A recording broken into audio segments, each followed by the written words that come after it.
Page number 10। तब मृत प्राय गुलाब का फूल हिला, यानी तूफान के कारण जो नीला फूल क्या बना था, गुलाब का फूल बना था। तो तूफान में भी क्या हो गया था, तूफान के कारण धरती पर गिर गया था, तो ऐसा लगा था जैसे मृत प्राय हो गया। तो उसमें धीरे धीरे जान आई, वो हिला और अपनी बची कुची शक्ति को बटोर कर शांत भाव से बोला, और अपनी शक्ति को समेटकर शांत भाव से बोला, तुम आत्मसंतुष्ट हो, निरअहंकारी मूर्ख हो। मुझे कभी तूफान से भय नहीं लगा। कल तक भी मैं संतोषी था और अपने जीवन से संतुष्ट था, पर वह आत्मसंतोष ही मेरे अस्तित्व और जीवन की उन्नति के बीच में दीवार बना हुआ था। वही मुझे दुर्बल, आलसी, शांत मस्तिष्क को धैर्यवान बनाए हुए था। भय से पृथ्वी पर चिपटे रहकर मैं भी ऐसा ही जीवन व्यतीत कर रहा था जैसा कि तुम क्या है बिता रहे हो।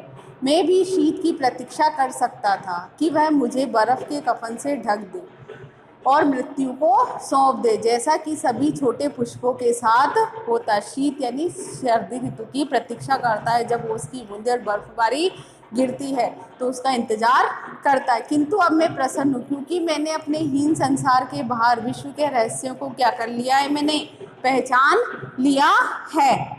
यह एक ऐसा कार्य है जो तुमने कभी नहीं, क्या कहता है कि वो एक ऐसा कार्य है जो मेरे साथी जो थे उन्होंने कभी ऐसा कार्य नहीं किया, जैसा कार्य क्या मैंने किया है।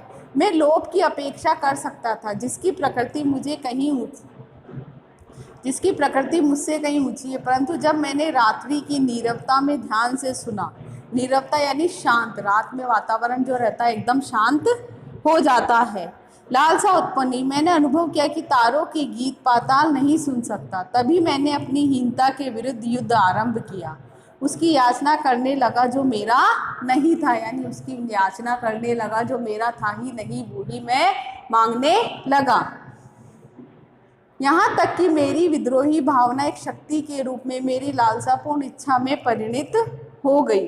यानी वो क्या समझता था, खुद को अभागा समझता था। तो कहता है कि जो मेरे विद्रोह की भावना थी वो एक शक्ति के रूप में और मेरी लालसापूर्ण इच्छा में बदल गई। प्रकृति ने जो हमारे गंभीर स्वप्न का प्रधान विषय है, जो इच्छाओं को पूर्ण करती है, मेरी प्रार्थना स्वीकार की और मुझे अपनी जादू की उंगलियों द्वारा एक गुलाब के रूप में क्या कर दिया, परिवर्तित कर दिया। थोड़ी देर के लिए गुलाब खामोश हो गया, फिर अभिमान और सफलता मिश्रण स्वर में बोला। थोड़ी देर के लिए वह शांत हो गया, फिर वापस बोला, मैं 1 घंटे भर इस भव्य शानदार गुलाब की तरह रहा हूँ। यानी मैं 1 घंटे में इस भव्य शानदार गुलाब के फूल की तरह रहा हूँ। कुछ देर के लिए मेरी सत्ता एक सम्राट के समान थी, यानी कुछ देर के लिए मैं अपने आप को किसके समान सम्राट समझ रहा था, एक राजा के समान। मैंने विश्व को गुलाब की दृष्टि से देखा। जब वो गुलाब का फूल बना तो कहता है कि मैंने संसार को भी उसी गुलाब के फूल की दृष्टि यानी उसकी नज़र से ही देखा। मैंने नभमंडल की कानाफूसी गुलाब के कानों में सुनी, यानी आकाश में होने वाली जो ध्वनि है उसको अपनी कानों से सुना। प्रकाश की तह को गुलाबी पंखुड़ियों से छुआ। क्या कोई है जिसने ऐसा सम्मान प्राप्त किया? क्या तुम में से कोई ऐसा है जिसने ऐसा सम्मान प्राप्त किया? कौन बोल रहा है? जो छोटा नीला फूल किस में बदला था? गुलाब के फूल में।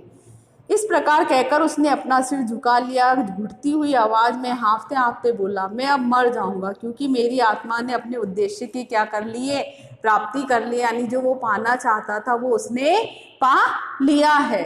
अंत में मैंने अपने ज्ञान को अपनी जन्म जन्म की संकीर्णताओं के बाहर विश्व में क्या कर दिया है, विस्तृत कर दिया है। यही जीवन का उद्देश्य है, यही जीवन के अस्तित्व का रहस्य है। तब गुलाब फड़फड़ाने लगा। उसने शने शने यानी धीरे धीरे अपनी पंखुड़ियों को समेटा, होठों पर एक स्वर्गिक मुस्कान के साथ अंतिम सांस ली। अपने जीवन की आशाओं और ध्येय की पूर्ति की मुस्कान एक ईश्वरीय मुस्कान है। ये था पार्ट 2, आकांक्षी पुष्प।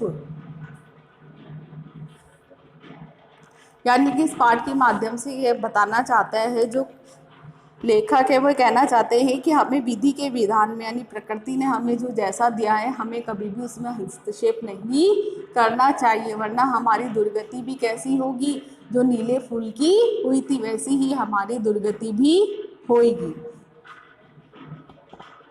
धन्यवाद।